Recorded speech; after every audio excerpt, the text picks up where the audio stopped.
잠언서 9장입니다.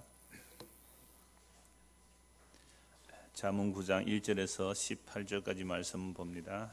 함께 볼 말씀은 함께 봉독할 말씀은 9장 1절에서 6절까지 한 목소리를 봉독하겠습니다. 지혜가 그의 집을 짓고 7 기둥을 다듬고 짐승을 잡으며 포도주를 혼합하여 상을 갖추고 자기의 여종을 보내어 성중 높은 곳에서 불러 이르기를 어리석은 자는 이리로 돌이키라. 또 지혜 없는 자에게 이르기를 너는 와서 내 식물을 먹으며 내 혼합한 포도주를 마시고 어리석음을 버리고 생명을 얻으라. 명철의 길을 행하라 하느니라. 아멘. 오늘 본문의 말씀은요, 두 가지의 초대가 있습니다. 하나는 지혜가 초대하고요, 하나는 이제 미련한 여인이 초대하는데, 지혜가 초대하는 그 잔치에 참여하면 생명을 얻고, 미련한 여인이 초대하는 잔치에 가면 사망에 이른다라고 말씀하고 있습니다. 여러분, 우리는 지금 과연 생명의 길로 가는가, 삶의 길을 가는가, 이 말씀을 통해 점검을 해볼 수가 있습니다. 여러분, 현재 지구상 인구가 얼마쯤 될 것 같아요? 70억. 그런데 우리 지난주 토요일 날 결혼식에 갔더니 어떤 주례 하시는 분이 약 65억 인구라 그러더라고요. 아, 옛날 분이구나.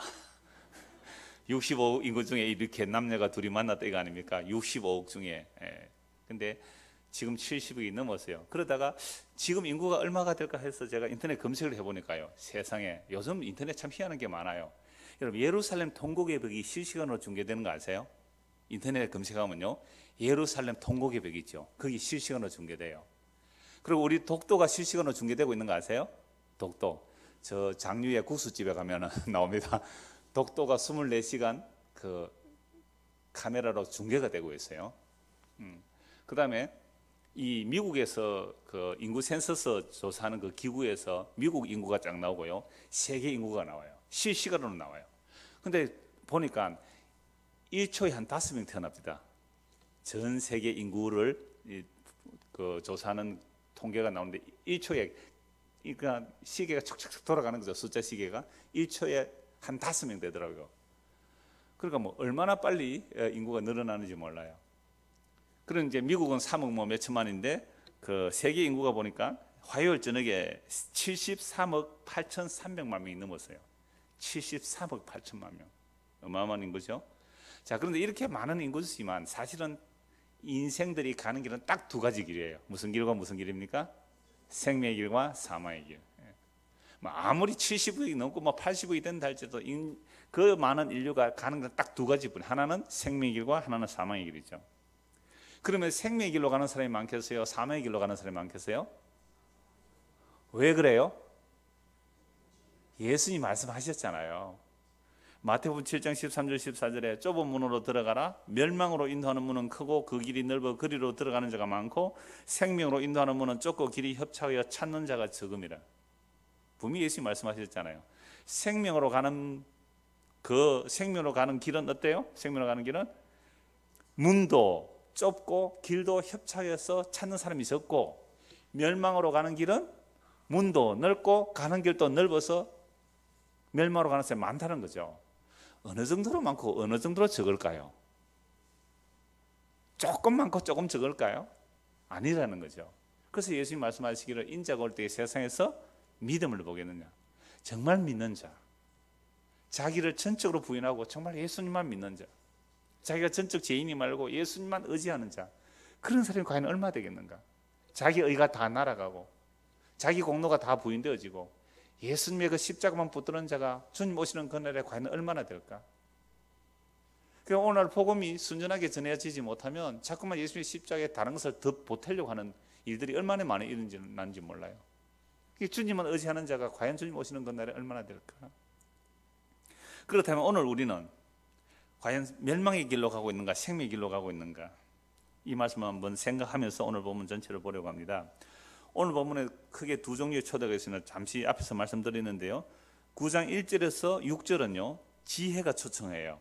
지혜가 그의 집을 짓고, 이 지혜라는 단어 자체가 여성형 명사예요. 그래서 지혜 여인이라고 해도 됩니다. 우리는 앞에서 이미 보았습니다. 지혜가 인격화 돼서 막 부르잖아요. 지혜가 막 소리 높여 불러요.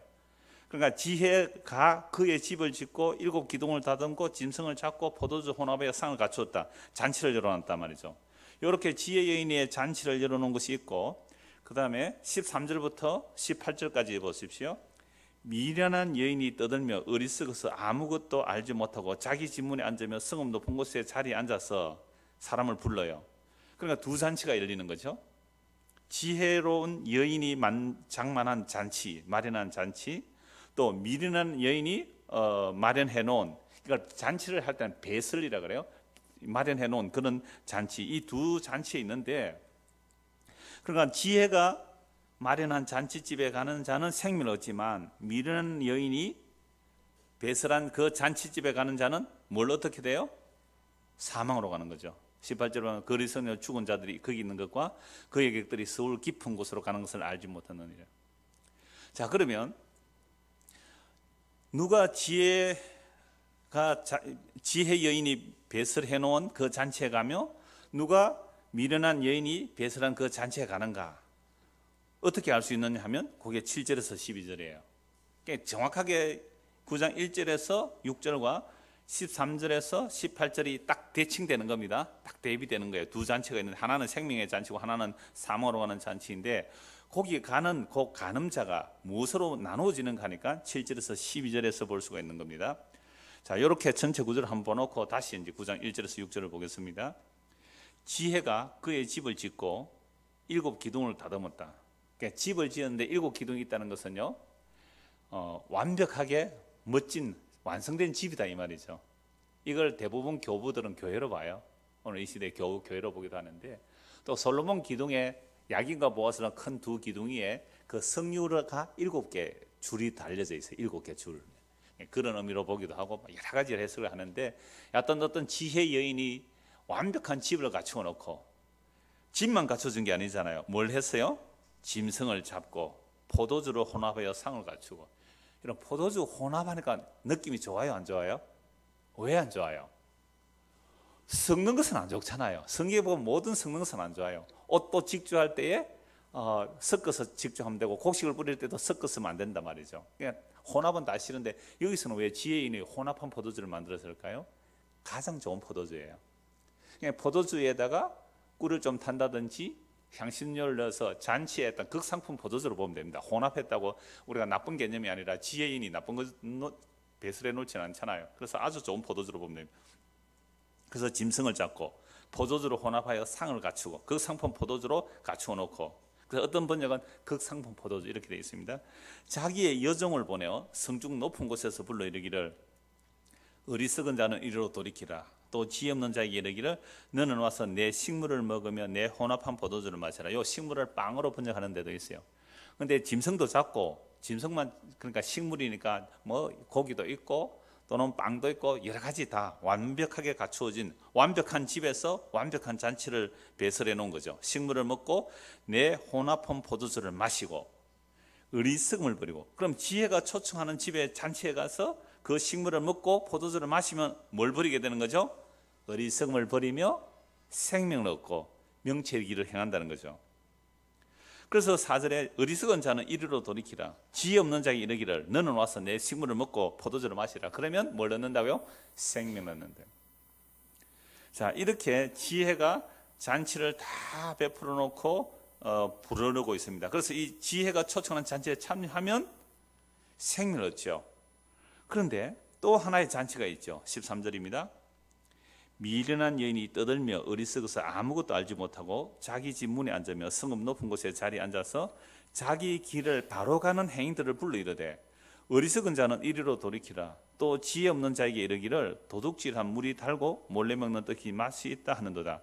오직 그 어리석은 자는 죽는 자들이 거기 있는 것과 그의 객들이 서울 깊은 곳에 있는 것을 알지 못하느니라.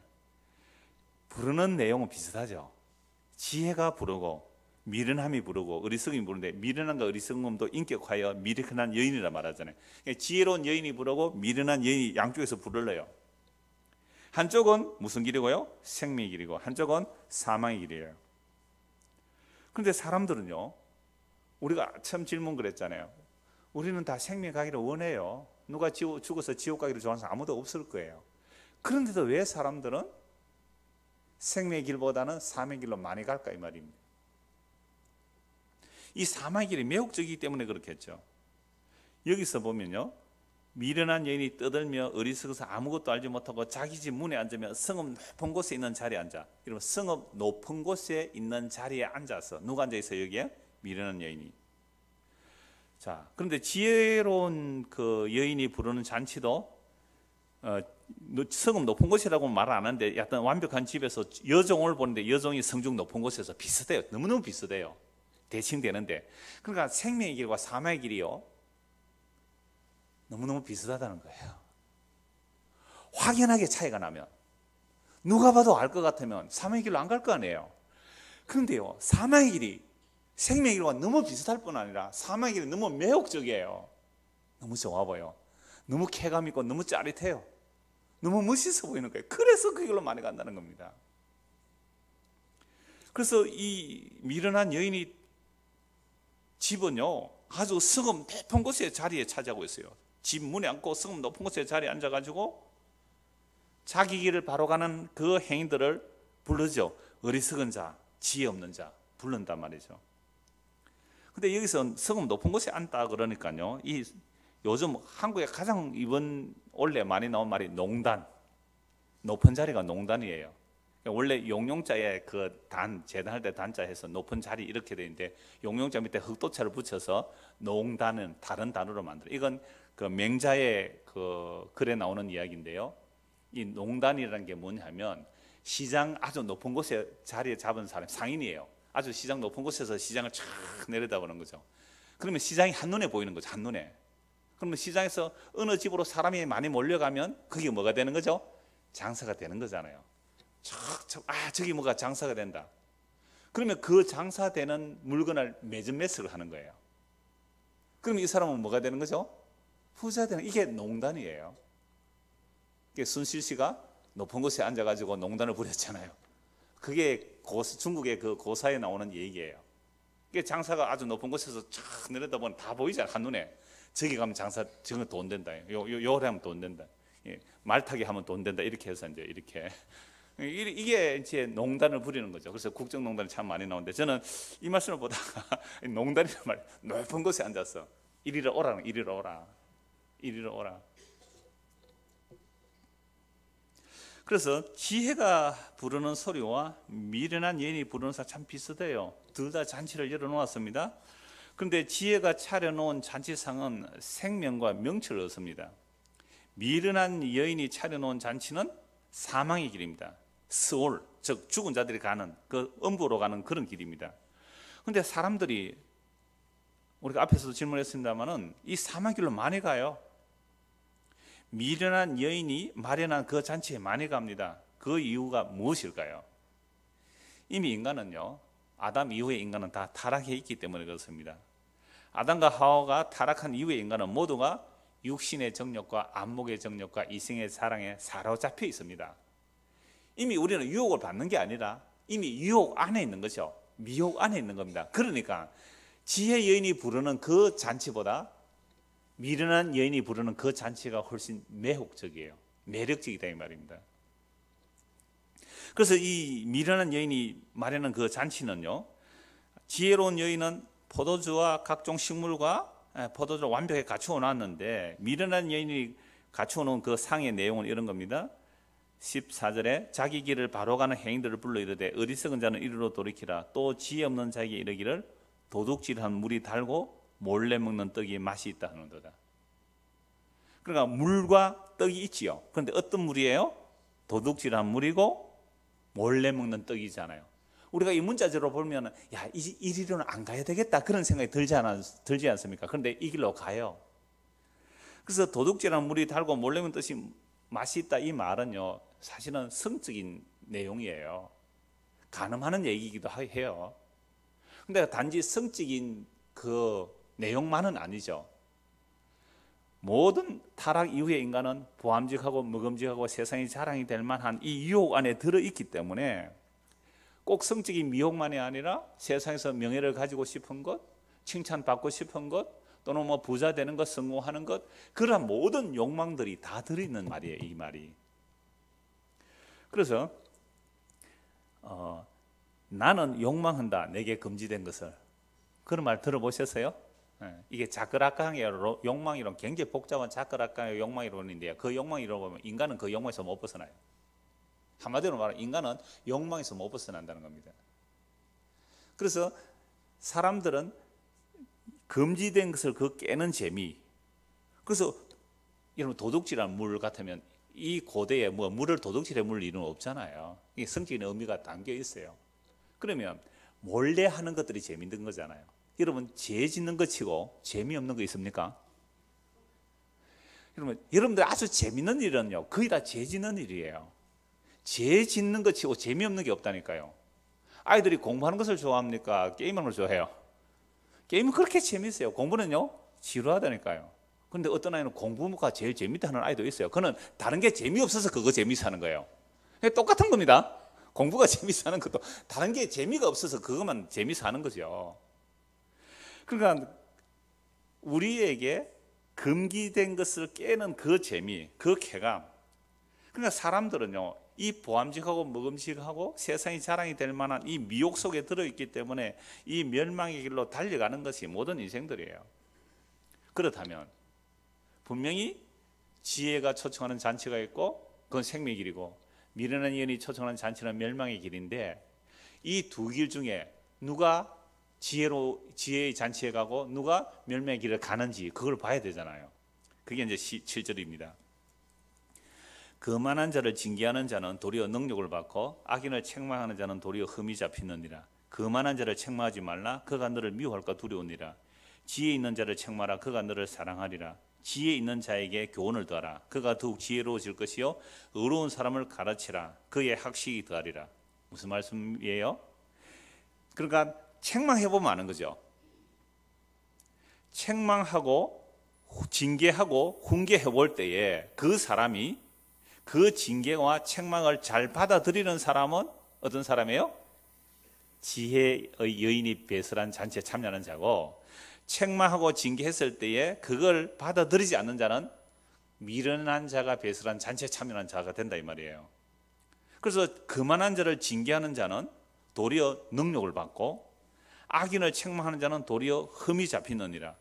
그러니까 거만한 자를 책망하지 말고 말라는 거죠. 왜? 그가 너를 미워할까 두려우니라. 이게 미련한 자, 악인의 특징이에요.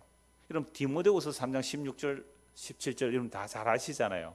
모든 성경은 하나님의 감동으로 된 것으로 교훈과 책망과 바르게 함과 의로 교육하기에 유익하니 이는 너희로 하여금 성경을 통하여 영생에 이르도록 하기 위한 말씀이에요. 그러면 영생에 가는 길, 영생에 이르기에 하는 길이 성경 말씀이잖아요. 그러니까 모든 성경은 구약이나 신약이나 성령의 감동으로 기록된 모든 성경 말씀은 뭐예요? 첫째, 교훈, 책망, 바르게 함, 의로 교육하기에 유익함. 여러분 교훈, 책망 좋아하는 사람 있습니까? 없습니까? 아무도 없습니다. 우리는요 태어나면서부터 이미 타락한 인간이기 때문에 아무도 교훈과 책망을 좋아하는 사람이 없어요. 칭찬해주고 격려해주면 좋아해요. 그러니까 설교 어떤 예를 들어도 어떤 사람은 그게 자기 책망으로 듣는 거예요. 그래서 저를 막 미워하더라고요. 이제는 내가 예를 들 때 굉장히 조심하려고 예를 씁니다. 지금 함부로 예를 안 들어요. 그래서 예를 들면 우리 집 애들이나 예를 들지 뭐 우리 집 애들도 그럼 내 안 좋아하겠죠. 내 영만 들죠 그러면. 근데 어떤 사람은 노골적으로 사실은 지적을 해요. 노골적으로 지적해도 그 책망이 안 좋대요. 안 좋지만 사실이니까, 그 책망이 사실이니까 어쩔 수 없이 들을 수밖에 없다는 얘기를 들었어요. 그건 참 위로가 되었어요. 그래, 하나님의 말씀 자체가 교훈과 책망이에요. 불이요, 몽둥이에요. 태우고 때리고 부수는 거예요. 예레미야 1장 10절 말씀에 오면 뽑고 파괴하고 파멸하며 무너뜨리는 겁니다. 우리가 지금까지 가졌던 그 모든 사고방식, 가치관, 종교성, 이 모든 것들을 뽑고 파괴하고 파멸하고 무너뜨려야 돼요. 그래야 건설하며 심어지거든요. 그런데 하나님의 말씀이 바르게 함과 책망과 교훈과 훈계를 멸시하는 자들이, 이게 미련한 여인이 초대한 그 잔치에 참여하는 자들이란 말이죠. 그래서 거만한 자를 징계하는 자는 도리어 능력을 받고 악인을 책망하는 자는 도리어 흠이 잡히느니라. 거만한 자를 책망하지 말라. 그가 너를 미워할까 두려우니라. 지혜 있는 자를 책망하라. 그가 너를 사랑하리라. 책망을 하는데 그 책망을 달게 받아들이는 사람은 어떤 사람이에요? 지혜로운 자예요. 그러니까 그 사람이 지혜로운 자인지 미련한지 잘 모르는데, 우리가 다 잘 모르잖아요. 뭘 해보면 알아요? 책망해보면 알아요. 무엇으로? 사사로운 개인 감정 넣어서 책망하면 안 되잖아요. 하나님의 말씀을 있는 그대로 선포 한번 해보는 거죠. 그럼 하나님의 말씀 자체가 바르게 함과 교훈과 책망을 하기 때문에 그 책망의 말씀을 받아들이고, 주여 내가 참으로 죄인 맞습니다, 그래서 나는 예수님이 정말로 필요해요, 나는 예수님을 의지합니다, 이렇게 나오면 그 사람 뭐예요? 지혜로운 자잖아요. 그래서 딱 책망을 보면 그만하고 악인들은 오히려 그 책망하는 자를 미워하고 흠을 잡고, 하지만 지혜 있는 자는 그 책망을 달게 받는 거예요. 책망하는 자를 오히려 사랑해요. 9절에 지혜 있는 자에게 교훈을 더하라. 그가 더욱 지혜로워질 것이요 의로운 사람을 가르치라. 그의 학식이 더하리라. 놀랍죠? 우리가 지금 지혜로운 여인의 잔치에 초대하는 사람인지 미련한 여인이 초대하는 그 잔치에 참여하는지 잘 몰라요, 다들. 근데 하나님의 말씀을 딱 선포해보면, 특히 복음을 선포해보면 어떻게 해요? 받아들이는 자가 있고 받아들이지 않는 자가 나올 거 아니에요. 누가 누구지 그걸로서 분별되는 거죠. 근데 그 분별되는 것이 사실은 저는 몰라요, 여러분들 안에. 여러분들은 이 말씀 앞에서 내가 책망을 받고 내가 죄인을 알고 그래서 예수님의 십자가를 붙들게 된다면 이 사람은 어디에 참여하는 거예요? 지혜의 잔치에 참여한 거죠. 그래서 생명길로 가는 거잖아요. 그러면 이렇게 책망하고 바르게 할 때에 그걸 달게 받아들이는 자, 그 책망을 받아들이는 자의 지혜가 뭐냐라고 하니까 10절입니다. 여호와를 경외하는 것이 지혜의 근본이요 거룩하신 자를 아는 것이 명철입니다. 그러면 여호와를 경외하는 것 지혜이며, 지혜의 근본은 거룩하신 자를 아는 것이 명철인데, 이게 신약이 완성되었을 때는 무엇을 아는 것이 구원이 되는 겁니까? 유일하신 여호와 하나님과 그의 보내신 자 예수 그리스도를 아는 것이 영생이라 그랬잖아요. 요한복음 17장 3절에 유일하신 하나님과 그의 보내신 예수 그리스도를 아는 게 영생이에요. 그러면 지혜의 책망을 듣고 그 책망을 통하여 여호와를 경외하게 되고 거룩하신 자를 아는 것이 명철이 되는데, 그래서 나 지혜로 말미암아 네 날이 많아질 것이요 네 생명의 해가 네게 더해지리라. 결국 이 지혜의 책망을 듣고 지혜를 받아들인 자는 그 사람의 생명이 긴다는 말은 영생을 얻는다 이 말이죠. 네가 만일 지혜로우면 그 지혜가 네게 유익할 것이나 네가 만일 그만하면 너 홀로 해를 당하리라. 그래서 여러분, 교회당에 나온다는 것은요 위로받으러 나오는 거 아니에요. 수술하러 나오는 것이에요. 말씀의 금에 의해서 수술당하는 거죠. 말씀을 전하는 자나 듣는 자가 함께 지금 수술을 하는 거죠. 그래서 양날 가진 금이에요. 말씀을 전하는 목사가 자기를 찌르지 않는 그 칼은 위험한 칼이죠. 자기를 함께 양날 가진 칼이잖아요. 그러니까 자기도 찔리고 나 이런 죄인 맞아요. 제가 지난주에 고백했잖아요. 주일날에 저희 하루살이는 걸러내고 낙타는 삼키는 자가 제가 맞더라고요. 자기를 찌르는 거죠. 그런데 이렇게 하면요 여러분들도 마찬가지 아닙니까? 라고 했을 때 나는 안 그런데 목사가 저렇구나 라고 이제 목사만 이제 저런 놈이구나 이렇게 말하면 이 사람은 자기는 뭐예요? 책망을 안 받은 거예요. 그게 이건 양날 가진 금이라니까요. 저는 고백했습니다. 아주 공개적으로. 전 세계 사람이 다 듣도록 제가 녹화가 되어 있으니까 이거 뭐 어째 피할 수도 없어요. 제가 이제 어디 가면 뭐라 그럴까요? 하루살이는 걸러내고 낙타는 삼키는 놈이 왔구나. 예, 그렇습니다. 정말 그래요. 그래서 나는 예수님의 십자가에 의지할 게 없는 사람입니다. 자, 그래서 다시 12절, 그러니까 17절에서 12절까지 결론이 12절이에요. 네가 만일 지혜로우면 그 지혜가 네게 유익할 것이나 네가 만일 그만하면 너 홀로 해를 당하리라. 결국 책망하면 책망을 받아들이는 자가 있고 책망하는 것을 싫어하는 게 있는데 이렇게 구별되는 거죠. 그래서 다시 9절을 보면 9장 1절에서 6절은 지혜의 잔치, 생명으로 이르는 지혜의 잔치, 13절에서 18절은 미련한 잔치, 그것은 멸망으로 가는 잔치인데, 그럼 내가 지혜의 잔치에 가느냐 미련한 멸망의 잔치에 가느냐는 7절에서 12절을 통하여 구별해 볼 수 있는 거예요. 그래서 성경의 하나님의 말씀을 통하여 정말 교훈과 책망과 바르게 한가 의로 교육하기에 유익하기에 그걸 받아들이는 자는 생명에 이르게 되는 거죠. 근데 이 말씀이 싫잖아요. 책망이 싫잖아요. 그래서 말씀을 배척하게 되면 멸망의 길로 가는 겁니다. 마태복음 13장 한번 보십시다. 마태복음 13장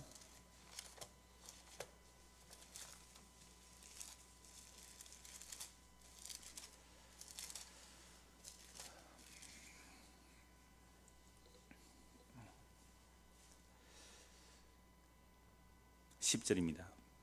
제자들이 예수께 나와 이르되 어찌하여 그들에게 비유로 말씀하시나이까? 대답에 이르시되 천국의 비밀을 아는 것이 너희에게는 허락되었으나 그들에게는 아니 되었나니. 보세요. 미련한 자의 잔치와 지혜로운 자의 잔치 두 가지 나눠지죠. 이걸 예수님께서 천국을 비유로 말씀하시는 이유가 있습니다. 그 이유는 11절에 천국의 비밀을 아는 것이 너희에게는 허락되었으나 그들에게는 아니 되었다. 편이 갈라지죠. 나눠진단 말이죠. 그래서 12절에 무릇 있는 자는 받아 넉넉하게 되되 없는 자는 그 있는 것도 빼앗기리라. 방금 이 말씀하고 잠언서 9장 9절하고 같이 연결되는 거예요. 지혜 있는 자에게 교훈을 더하면 뭐가 되고요? 더욱 지혜로워질 것이고 의로운 사람을 가르치면 학식이 더욱 더해지는 거잖아요. 그래서 예수님의 이 말씀, 이 책의 말씀을 받아들이는 자는 받을수록 점점 뭐가 돼요? 더 지혜가 풍성해지는 거죠. 그 구원의 생명이 풍성해지는 거죠. 배척하면요, 있다고 생각한 그것조차도 빼앗긴다 이 말이죠. 그래서 이스라엘 백성들이 얼마나 율법을 정말 철두철미하게 지킨다고 지켜왔습니까? 그런데 그들 눈이 감기고 기가 막혀 있어요. 왜요? 이사야서는 이미 예언했거든요. 그래서 마태복음 13장 다시요, 13절. 그러므로 내가 그들에게 비유로 말하는 것은 그들이 보아도 보지 못하며 들어도 듣지 못하며 깨닫지 못함이니라. 이사야 예언이 그들에게 이루어져서는 일렀으되 너희가 듣기는 들어도 깨닫지 못할 것이요 보기는 보도 알지 못하리라. 이 백성들의 마음이 완악하여져서 그 귀는 듣기에 둔하고 눈은 감았으니 이는 눈으로 보고 귀로 듣고 마음으로 깨달아 돌이켜 내게 고침을 받을까 두려워함이라 하였느니라. 그러나 너희 눈은 봄으로 너희 귀는 들음으로 복이도다. 내가 진실로 너희에게 이르노니 많은 선지자와 의인이 너희가 보는 것들을 보고자 하여도 보지 못하였고 너희가 듣는 것을 듣고자 하여도 듣지 못하였느니라. 결국 이사야 선지자가 눈을 가리고 귀를 막으라고 하신 하나님의 그 말씀의 성취가 예수님을 통하여 지금 이루어지고 있는 거죠. 그래서 예수님의 말씀을 듣고 예수님을 믿게 되는 사람은 예수님께서 그들을 부르시고 택하셔서 그들에게 알려주셔야 돼요. 눈을 열게 해주시고 귀를 열어주셔야 돼요. 그래서 너희와 저들을 구별하는 거죠. 너희라는 그 제자들을 부르시고 그들에게 이 비유의 말씀을 따로 풀어서 설명해 주는 거예요. 저들은 못 알아들을 자는 못 알아들어야 된단 말이죠. 자, 그럼 다시 제가 왜 이 말씀을 마태복음 13장 왜 말씀을 드리냐면 지금 잠언서에 지혜로운 잔치에 참여하면 영생을 얻고 미련한 자의 잔치에 가면 멸망을 당하는데 그 지혜와 멸망의 길을 선택을 누가 한다는 말이에요? 내가 한다면 엉터리 해석이 돼 이 말이죠. 내가 하는 것이 아니에요. 그럼 누가 하는 거예요? 주님께서 눈을 열고 길을 열어주면 지혜의 책망이 마음에 받아들여져요. 그래서 우리가 복음은 정말 우리가 책망하는 말씀이거든요. 그 너희가 십자가에 못 박아 죽인 예수를 이렇게 나오잖아요. 사도들이 성령 임한 사도들이 복음 전할 때 너희가 십자가에 못 박아 죽인 예수를 이게 아니면 복음 아니에요. 우리가 내가 주인 되어서 나를 위해서 살아온 그 모든 것들이 진짜 주인이신 예수님을 죽인 자로 우리가 드러나지 않으면 그게 어떻게 복음이에요. 그래서 그런 책망을 받을 때 맞습니다. 어찌할꼬 라고 하면 뭐예요? 지혜의 잔치에 참여해서 생명 얻는 거잖아요. 그런데 너희가 죽인 예수를 이렇게 책망했을 때 하나님은 사람의 손으로 지은 집에 계시지 아니하시고 구약의 이사야 말씀과 솔로몬의 그 기도의 내용을 가지고 스데반 집사가 설교했잖아요. 하나님은 사람의 집에 손으로 지은 집에 계시지 않습니다 라고 했을 때, 그 성전을 부인하는 설교를 했을 때에 사람들은 뭘 했어요? 돌로 들어 스데반을 쳐 죽였어요. 이를 갈며 스데반을 쳐 죽인 거거든요. 지혜는 오늘도 복음으로 우리를 부르고 계세요. 그 복음에 항복하고 믿는 자들은 정말 지혜 잔치에 참여하는 자가 되는 것이고, 그 복음에 대해서 이를 갈고 돌을 던지는 자는 미련한 자의 잔치, 멸망에 가는 길로 그 길로 가는 거란 말이죠. 그래서 우리가 선택할 수 있는 문제가 아닙니다. 생명의 길로 가느냐 사망의 길로 가느냐는 우리의 선택의 문제가 아니라 이미 우리는 멸망의 길로 다 가고 있었어요. 주께서 창세전에 그리스도 안에서 택하신 자들에게 우리의 눈을 열어주고 길을 열어주셔서 책망을 받게 되는 거죠. 책망을 받게 되니까 내가 전적으로 죄인인 줄 드러나요. 그래서 예수님만 의지하게 된다면 그 사람이 주께서 뽑으셔서 지혜의 잔치에 나아가 생명을 얻는 그 길로 가게 된다 이 말입니다. 그래서 로마서 말씀에 보면 우리가 원한다고 되는 게 아니에요. 다름질한다고 되는 게 아니란 말이죠. 오직 긍휼히 여기시는 주님으로 인하여 우리가 지혜의 길을 갈 수 있고 생명의 길을 갈 수 있는 것이지, 이거 내가 결정하고 말고 선택할 수 있는 내용이 아니라 이 말입니다. 그래서 이미 우리는 흑암의 권세 아래 있었어요. 죄와 사망의 권세 아래 있었단 말이죠. 골로새 1장 보면, 그래서 우리를 흑암의 권세 아래 있는 우리들을 끄집어내어서 하나님께서 사랑의 아들의 나라로 옮기셨다고 말씀하세요. 그래서 권세 개념이에요. 죄의 개념은 죄와 사망의 왕노릇하는 그 권세 아래서 어떻게 스스로 벗어날 수 있어요? 죄와 사망의 왕노릇하는 그곳에서 예수의 십자가의 피로 끄집어내셔서 생명의 그 사랑의 아들의 나라로 옮겨진 거예요. 그러면 내가 옮겨졌는지, 아직도 여전히 죄와 사망에 있는지, 생명을 옮겨졌는지 무엇으로 증명할 수 있다고요? 말씀을 보면 돼요. 하나님의 말씀을 볼 때 성경에 나오는 그 모든 악한 것들과 그 모든 죄들이 자기 죄로 보이면 이게 지혜의 잔치에 참여하는 거예요.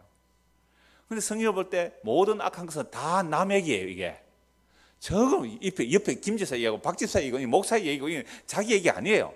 자기는 전부 다 주인공 편에 좋은 편에 세운다면 이 사람은 뭐예요? 지금 미련한 잔치에 참여해 있는 거죠. 왜? 책망을 받지 못하니까.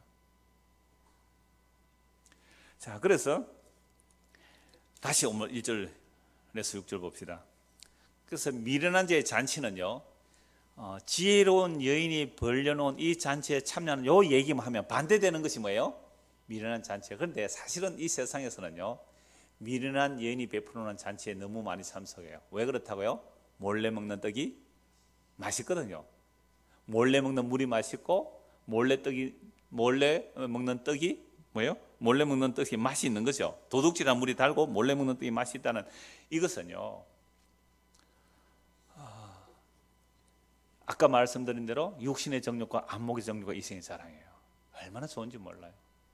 그래서 사람들이 그리로 와라고 막 그냥 멸망의 문으로 많이 몰려가는 겁니다. 그런데 이 지혜가 배설해 놓은 이 잔치 자리는요, 찾는 자가 적어요. 그래서 이 지혜가 베풀어놓은 잔치 자리의 내용이 뭔지 다시 봅시다. 9장 1절입니다. 지혜가 그의 집을 짓고 7 기둥을 다듬고 짐승을 잡으며 포도주를 혼합하여 상을 갖추고. 자, 지혜가 완벽한 집을 다 지었습니다. 집이 완성됐잖아요. 천국이 완성됐다고 봐도 돼요. 이건 천국이 완성되었고, 그리고 그게 잔치가 배설되어 있습니다. 그리고 제가 종을 보내줘, 여종을 보내어 성중 높은 곳에 불러이르 어리석은 자는 이리로 돌이키라. 또 지혜 없는 자에게도 이르기를 너는 와서 내 식물을 먹으며 내 혼합한 포도를 마시고.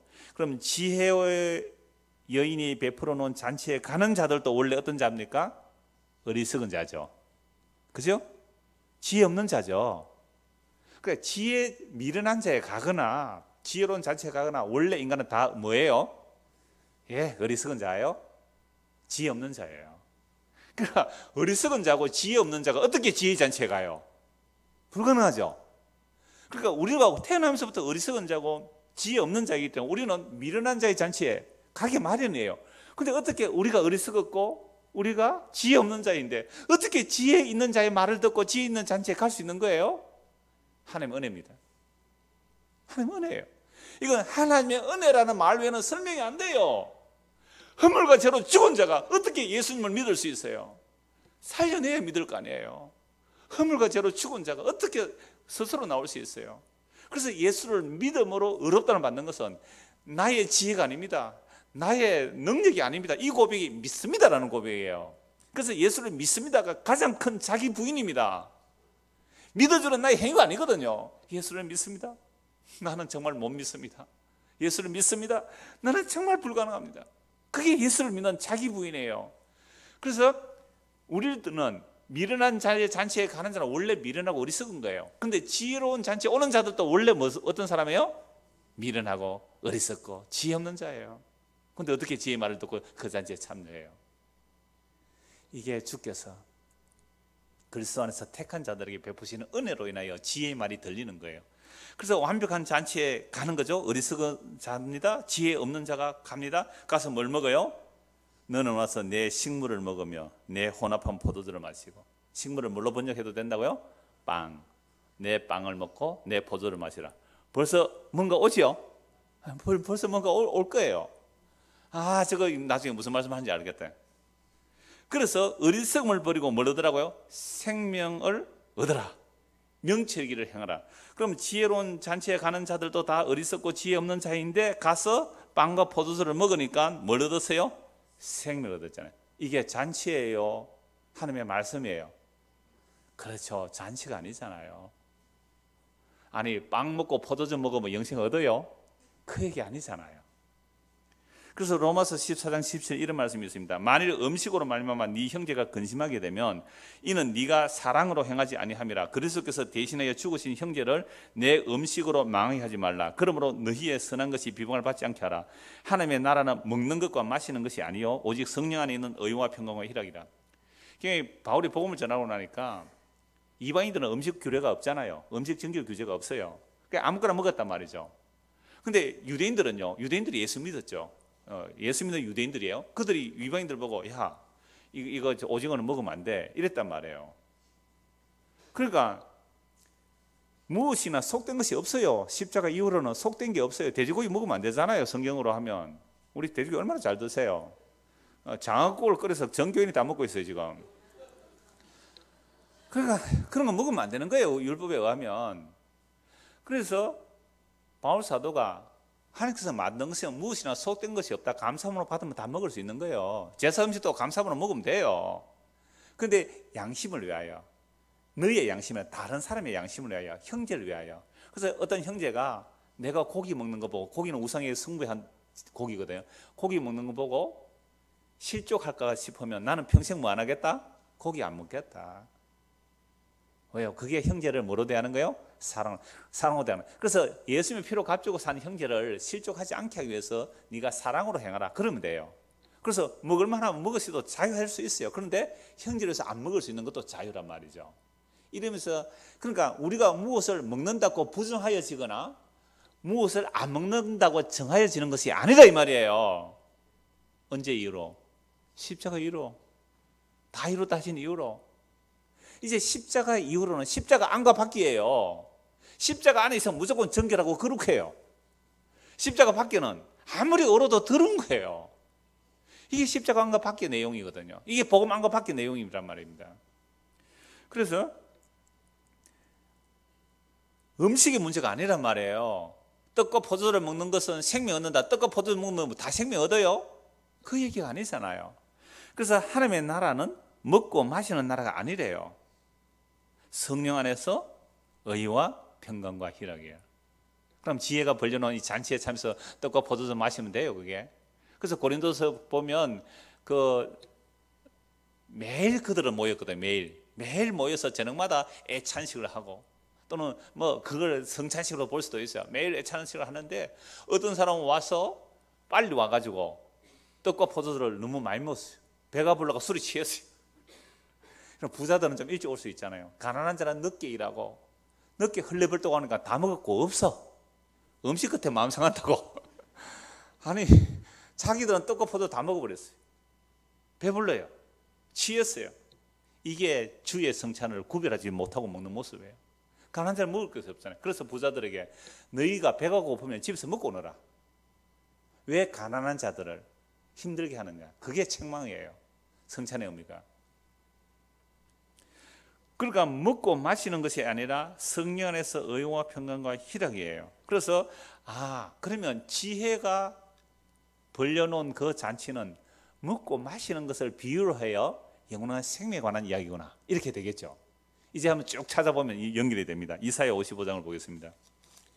이사야 55장 1절.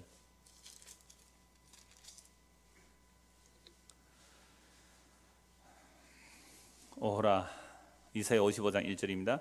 오호라 너희 모든 목마른 자들아 물로 나오라. 돈 없는 자도 오라. 너희는 와서 사 먹되 돈 없이 값없이 와서 포도주와 젖을 사라.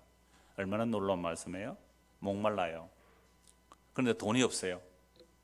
목마르고 돈이 없는데 세상에 값 없이 와서 뭘 먹으라고요? 포도주와 젖을 사라. 그냥 맹물만 한 잔 줘도, 생수만 한 거 줘도 감지덕지할 텐데 세상에 포도주를, 젖을, 이 젖은 그 얼마나 고급 식품이에요? 우유와 치즈가 다 되는 그런 음식이잖아요. 그냥 포도주와 젖을 사래요. 어떻게 해요? 돈 없이. 얼마나 놀라운 거예요. 이게 지혜가 베풀어 놓은 잔치예요. 그런데 미련한 자의 잔치는요, 미련한 자의 잔치는 2절에입니다. 너희가 어찌하여 양식이 아닌 것을 위하여 은을 달아주며 배부르게 하지 못할 것을 위하여 수고하느냐. 내게 듣고 들을지어다. 그러면 너희가 좋은 것을 먹을 것이며 너희 자신들이 기름진 것으로 즐거움을 얻으리라. 딱 대비가 되죠. 한쪽은 값없이 포도젖을 사 먹으라. 값없이 먹는데 한쪽은 뭐예요? 양식이 아닌 것을 은을 달아주는 거죠. 배부르게 하지 못할 것. 그러니까 영원한 생명의 양식이 아닌 것을 위해서 뭐 하는 거지? 지금 은을 달아주고 수고하는 거예요. 그래서 너희가 좋은 것을 먹으며 너희 자신 기름진 것을 즐거움을 얻으리라. 너희는 귀를 기울이고 내게로 나와 들으라. 그리하면 너희 영혼이 살리라. 이것도 무슨 얘기예요? 떡과 포도주 얘기예요? 생명에 관한 얘기예요? 생명이죠. 그래서 너희는 귀를 기울여 내게로 나와 들으라. 그리하면 너희 영혼이 살리라. 내가 너희를 위하여 영원한 언약을 맺으리니 곧 다윗에게 허락한 확실한 은혜니라. 다윗 언약. 여러분, 다윗이 어떤 사람인지 알잖아요. 목동대 기름 부음을 받았지만 왕이 되고 나서 가늠하고 살인자입니다. 그런 다윗에게 하나님께서는 언약을 맺으셨어요. 어떤 언약요? 영원한 언약. 영원한 언약. 그래서 그 영원한 언약을 맺은 것은 다윗에게 허락한 뭐예요? 확실한 은혜입니다. 하나님의 은혜가, 확실한 은혜가 다윗에게 언약으로 주어진 거예요. 그래서 다윗이 가늠하고 살인해도 용서받는 것이 그 다윗에게 허락한 은혜, 영원한 언약이에요. 그러면 이제 우리가 목말라요. 뭐에? 의에 줄이고 목말라요. 생명이 없어요. 그래서 갈급합니다. 그럴 때에 값없이 와서 포도젖을 사 먹으래요. 그게 다윗 언약이에요. 그게 영원한 은혜란 말이죠. 그래서 그 은혜의 잔치로 나아가는 자가 생명의 길로 나가는 거란 말이죠. 그래서 이어지는 4절 보십시오. 보라, 내가 그를 만민에게 증인으로 세웠고 만민의 인도자와 명령자로 삼았나니 보라, 네가 알지 못하는 나라를 네가 부를 것이며 너를 알지 못하는 나라가 네게로 달려올 것은 여호와 내 하나님 곧 이스라엘의 거룩하신 이로 말미암음이니라. 이는 그가 너를 영화롭게 하였느니라. 그래서 다윗 언약을 따라 나오는 자들이 있을 거란 말이죠. 6절, 너희는 여호와를 만날 만한 때 찾으라. 가까이 계실 때 그를 부르라. 악인은 그의 길을, 불의한 자는 그의 생각을 버리고 여호와께로 돌아오라. 그리하면 그가 긍휼히 여기시리라. 우리 하나님께로 돌아오라. 그가 너를 너그럽게 용서하시리라. 그러니까 지금 지혜가 부르고 있죠. 잠언서는 지혜 여인이 부르는데, 지혜가 부르는데 이사야는 누가 불러요? 이사야 선지자가 부르고 있잖아요. 돌아오라고. 그럼 어떻게 하면 주께로 돌아가는 겁니까? 신약식으로 말하면 예수 믿는 거예요. 예수님을 믿는 거예요. 그러면 하나님께서 우리를 긍휼히 여겨주십니다. 우리 하나님께로 돌아가느라 예수를 믿는 거예요. 그러면 용서해 주십니다. 예수 믿으면 어렵다 해주십니다. 예수 믿는 것이 지혜와 그 생명의 잔치에 들어가는 거죠. 그래서 우리가 너무 잘 아는 마태복음 22장은 아예 말씀 안 드려, 이미 마태복음을 자세히 보았으니까요. 마태복음 22장 1절 14절에 잔치 비유, 임금님이 잔치를 열어놨습니다. 다 갖췄어요. 완벽하게 갖췄어요. 그래서 청한 손님들에게 부르도록 보냈습니다. 잔치를 미리 예고해놓고 당일에 또 보낸다는 말이죠. 그래서 잔치를 보냈어요. 임금이 종들을 불러서 사람들을 잔치로 오라 그러니까 다 갖춰놨어요. 살찐 짐승을 잡았고 포도주를 갖춰놓고 다 준비해놨어요. 오라 했더니 돌아보지도 않고 한 사람은 자기 밭으로, 한 사람은 자기 사업으로 가버렸어요. 이들이 어디로 가는 거예요? 미련한 자의 잔치에 가는 거예요. 보세요. 사업이 바빠요. 밭을 샀어요. 보암직해요. 먹음직해요. 그쪽 가는 게 바빠요. 근데 지혜가 베풀어 놓은 잔치는요, 비유적으로 완벽한 임금의 잔치지만, 지혜가 그 비유적이지만 지금 예수님이 지혜의 완성자로 오셨잖아요. 그럼 예수님이 베푸는 잔치에 별 볼 게 없어요. 그게. 그러니까 예수님보다 다른 게 좋은 거예요. 이게 뭐예요? 유대인들은 지금 자기들의 의를 다 갖추고 있어요. 율법 지켜서 의롭다함을 스스로 입고 있는 자기들의 옷이 있어요. 그러니까 예수님에게 못 가는 거예요. 그래서 안 와요. 여러분, 예수 믿음으로 어렵도를 받습니다. 예수를 믿음으로 구원을 받습니다. 이게 싫은 거죠. 배척을 했습니다. 그러니까 그 임금이 종을 보냈더니 그 종을 능욕하고 그 종들을 죽여버렸으니까 그 임금이 가서 어떻게 한다고요? 그 말을 진멸하고 불살려버려요. 잔치는 준비되었으니까 다시 불러러 가라. 그래서 자기 종들이 가서 불렀는데 아무나 불러오라, 아무나 불러오라. 누가복음에 보면요, 누가복음 보면은 아무나가 어떤 사람이냐 하면요, 가난한 자들, 맹인, 몸 불편한 자, 저는 자. 어떤 자격이 없어요. 임금의 잔치에 갈 자격이 없는 거예요. 자, 이런 자들은요, 목이 말라요. 배도 고파요. 이들이 값없이 와서 먹고 마실 수 있는 잔치가 어느 잔치예요? 지혜가 배설하는 잔치잖아요. 그런데 먼저 청음을 받은 자들은 왜 안 왔다고 그랬어요? 잘났잖아요, 자기들. 세상 사업이 바빠요. 부함직하고 먹음직하고 세상이 자랑이 될 것에 바빠요. 생명 안 되는 그 일에 바빠요. 그래서 거기에 가지 그 예수님이 베풀어 놓은 그 생명 잔치는 관심 없어요. 그래서 복음도 참 심각해요. 믿음의 내용에 대해서 질문해요. 믿음은 같은 믿음 아니냐고 질문했어요. 창원기독연합회에서. 제가 믿음이 내용이 같다고요? 그냥 믿음 가로열고 예수님이 죽은 거 부활 안 해요? 이래요. 예, 좋아요. 예수님이 십자가에 죽으신 거 부활만 믿으면 참 좋아요. 그런데 믿음 가로 열고 온갖 다른 자기 욕망을 믿음의 내용으로 넣으면 안 됩니다라고 얘기를 했거든요. 우리가 다시 살리심을 받았다면 땅의 것을 생각하지 말고 위의 것을 찾으라 그랬잖아요. 그래서 믿습니다, 믿습니다 하면서 주님 오시는 그날에 불타 없어질 것과 내가 죽고 나서 아무 의미 없는 그런 것들을 복으로 추구하게 만든다면 이건 다른 믿음입니다. 그래서 지금 예수님의 잔치 자리에 오지 않는 그들이 결국은 미련한 자의 잔치에 참여한 자란 말이에요. 얼마나 그게 멋있는 것이 많을까요? 자기를 치장할 수 있는 것이 가득한데. 그래서 지혜가 부르는 자리는요, 어떤 자들이에요? 가난한 자들, 맹인, 몸 불편한 자, 저는 자. 여러분, 그런 잔치에 가고 싶어요? 그런 자들만 가득 모인 잔치에 여러분들 가고 싶어요? 오라 그러면 딱 보고는 나 안 가.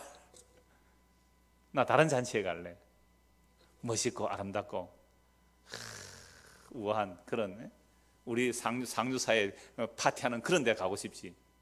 이게 뭐 하는 겁니까? 이 잔치가 지금.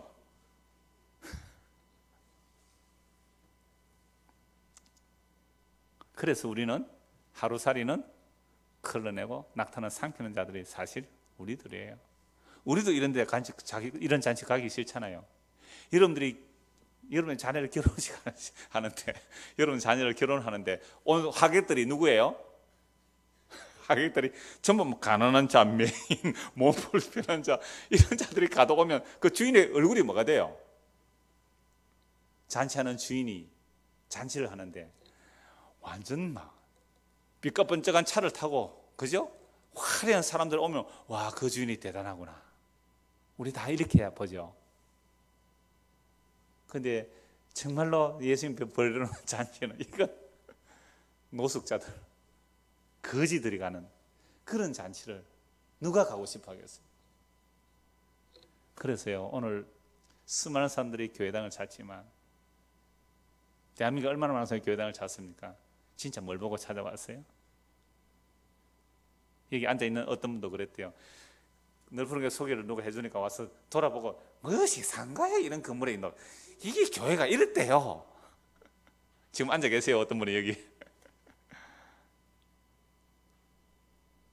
그래서 목사들 제게 그런 말을 많이 해요. 예배당이 전도한다고. 예배당이 전도한다고. 아시죠? 네. 예배당 하나 멋지게 빚을 좀 내서라도 하나 잘 지어놓으면 막 사람들은 막 몰려온다는 거예요. 근데 그 말도 한물 가버렸습니다. 어마어마하게 크게 지어놓은 예배당 사람이 안 차요. 이제는 사람들은 머리가 좋아요. 야, 저거 예배당 지어놨는데 저거 빚이 얼마가 있는데 내가 가면 저거, 야, 저거 감당이 안 되겠는데 안 가요. 저 김해에 큰 예배당이 지금 사람이 안 찬다고 난리더라고요. 부산에도 큰 예배당 지어놨는데.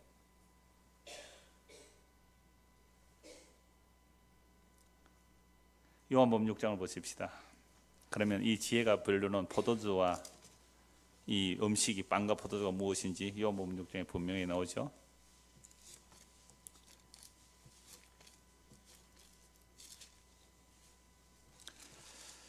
오병이어 기적 이후에 사람들이 예수님을 임금 삼으려고 예수님이 도망가십니다. 그래서 제자들 빨리 배 타고 건너가라. 예수님도 바다 건너러 가셨습니다. 그런데 그 다음날 사람들이 막 예수님을 찾아 나왔어요. 22절입니다. 요한복음 6장 22절.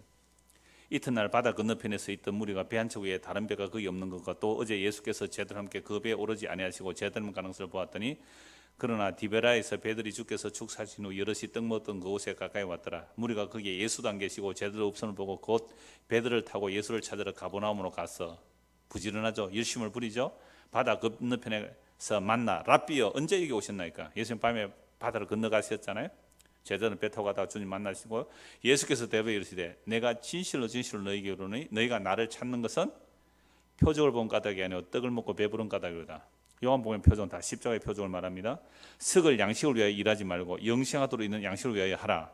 이 양식은 인자가 너희에게 주리니 인자는 아버지 하나님께서 인치신 자니라. 그러면 석을 양식으로 위해서 일하지 말고 미련한 자의 잔치예요. 이게 부함직하고 먹음직하고 짜릿짜릿해요. 얼마나 좋아요. 몰래 먹는 물이 달고 훔쳐 먹는 떡이 맛있다는 그 세계가 얼마나 좋은지 몰라요. 그게 석을 양식으로 위해서 하는 거예요. 그거 말고 영생하는 양식으로 위해서 하라. 그러니까 이 유대인은 딱 알아요. 영생하는 양식은 하나님의 일이에요. 그래서 28절 그들이 묻되 우리가 어떻게 해야 하나님의 일을 하오리까. 예수께서 대답해 이르시되 하나님께서 보내신 이를 믿는 것이 하나님의 일이니라. 하나님 보내신 자 예수를 믿는 게 뭐가 돼요? 하나님의 일이에요.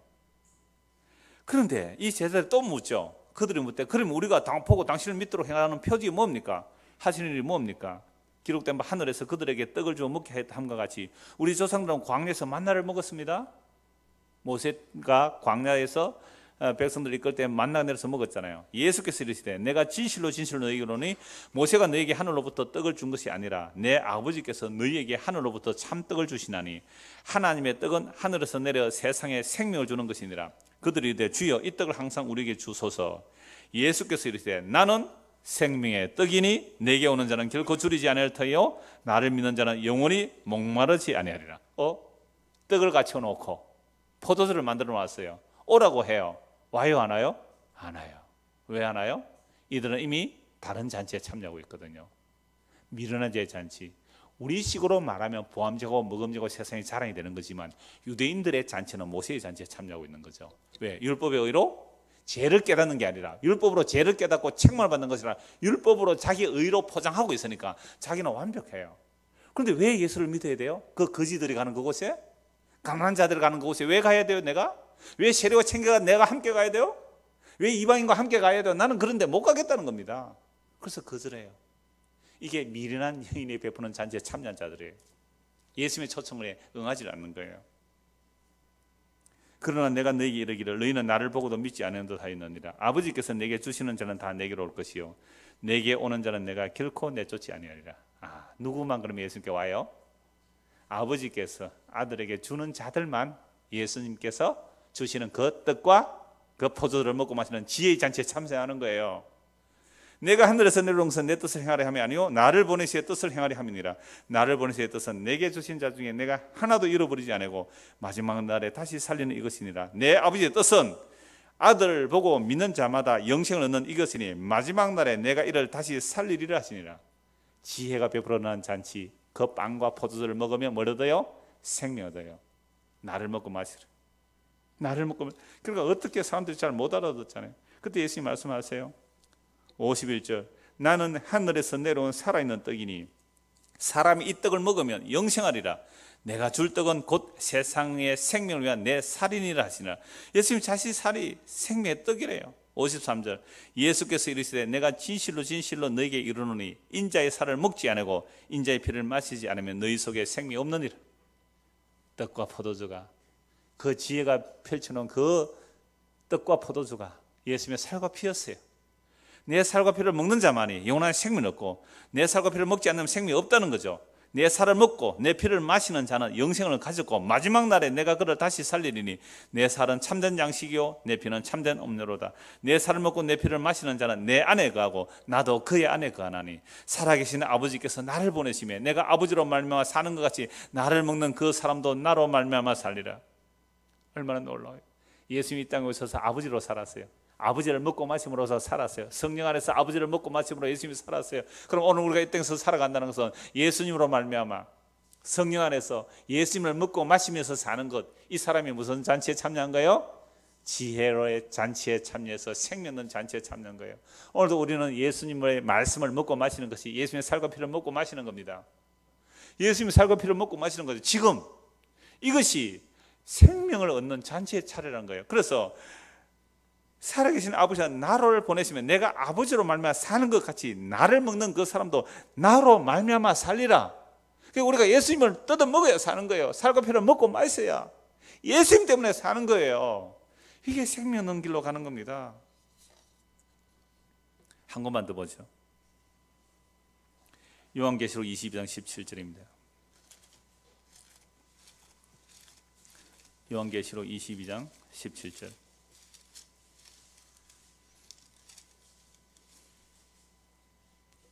같이 읽읍시다. 성령과 신부가 말씀하시기를 오라 하시는도다. 듣는 자도 오라 할 것이요 목마른 자도 올 것이요 또 원하는 자는 값없이 생명수를 받으라 하시더라. 우리가 잠언서 지혜의 잔치, 미련한 자의 잔치를 보았습니다. 지혜의 잔치에 참여하는 자들이 이사야서와 로마서와 마태복음과 요한복음을 쭉 살펴보니까 그 음식과 포도주가 뭐로 연결되었어요? 예수님의 살과 피로 연결되었잖아요. 이제 그 피를 먹고 마시는 자는 신부가 되었어요. 오늘 저와 여러분이 예수님을 정말 믿는다, 우리가 뭐가 됐어요? 신부잖아요. 성령으로 인하여 우리가 예수님의 신부 되었다면 이제 우리도 말하는 거예요. 뭘 말해요? 지혜가 부르듯이, 이사야 선지자가 부르듯이 오늘 신부된 우리, 교회된 우리가 부르는 거예요. 뭐라고 불러야 돼요? 17절. 성령과 신부가 말씀하시기를. 성령이 임하면 우리가 죄가 뭔지를 알고 예수를 믿게 돼요. 그러면 예수 그리스도의 신부가 되죠. 그게 신부예요. 성령과 신부가. 오늘 교회가 정말 성령이 임한 교회라면 우리도 말해요. 오라 하시는도다. 듣는 자도 오라 할 것이요 목마른 자도 올 것이요 또 원하는 자는 어떻게 해요? 값없이 생명수를 받으리라. 이사야 55장. 목마른 자 값없이 생명수를 받으라고요. 젖과 포도주가 여기서 뭐로 바뀌어져요? 생명수로. 그러니까 지혜 여인이 차린 그 떡과 포도주가 이 생명수잖아요. 예수님의 살과 피잖아요. 이걸 값없이 주셔야 돼요. 왜 값없이 주셔야 돼요? 하나님의 생명은 어떤 인간의 행위와 의로도 사올 수 없는 너무너무 귀한 것이기 때문에 값을 주고 사라고 하면 아무도 살 사람이 없어요. 우리 생명의 속전이 너무 귀하여 그 어떤 재물로도 우리 생명을 속할 수가 없어요. 그래서 예수 그리스도의 자신의 살과 피를 주심으로 그 십자에서 다 이루심을 통하여 우리를 가지고 사신 그 예수를 먹고 마시게 되었다면 우리가 뭐예요? 신부예요. 완벽한 신부예요. 그러면 평안이 있고 감사가 있어요. 그래서 우리 배에서 그를 믿는 자는 생수가 강처럼 흘러나리라. 예수 그리스도로 인하여 더 이상 세상에 목말라지 않아요. 세상에 것 없어도 괜찮아요. 나 예수님 계시면 나는 다 있어요. 왜? 만유의 주님이시니까. 만유는 전부예요. all이에요. all. 전부예요. 예수님 계시면 내가 전부가 있는 거예요. 주님 오시는 그날에 이 천하가 사라질지라도 내 안에 영원한 생명이신 예수 그리스도 계시니까 내가 예수님과 함께 영원한 생명으로 더불어 살 거예요. 이걸 잔치에 참여한 자들이 받아 누리는 복이에요. 이 복을 주님 오시는 그날에 완벽하게 맛보며 누릴 거예요. 그러나 지금은 아직은 부분적이에요. 부분적으로 예수님의 살과 피, 목마른 자들에게 값없이 주시는 예수님의 그 살과 피를 먹고 마심이 우리의 영원한 생명임을 믿고 사는 저와 여러분 되기를 소원합니다. 기도하겠습니다. 하나님 아버지, 우리가 참으로 세상에 목말랐습니다. 그 이유는 참된 생명이신 예수님의 살과 피를 먹고 마시지 못했기 때문에 그러합니다. 그러므로 이제 예수 그리스도의 살과 피를 먹는 자는 더 이상 세상에 목마르지 아니하고 우리 안에서 참된 생수가 흘러나올 수 있사오니 이 놀라운 은혜를 허락하여 주셔서 날마다 나는 예수님을 인하여 살아갑니다라는 이 신부의 고백이 나오도록 우리에게 은혜를 베풀어 주시옵소서. 예수 그리스도를 받들어 기도드리옵나이다. 아멘. 자, 이렇게 기도하고 들어가겠습니다.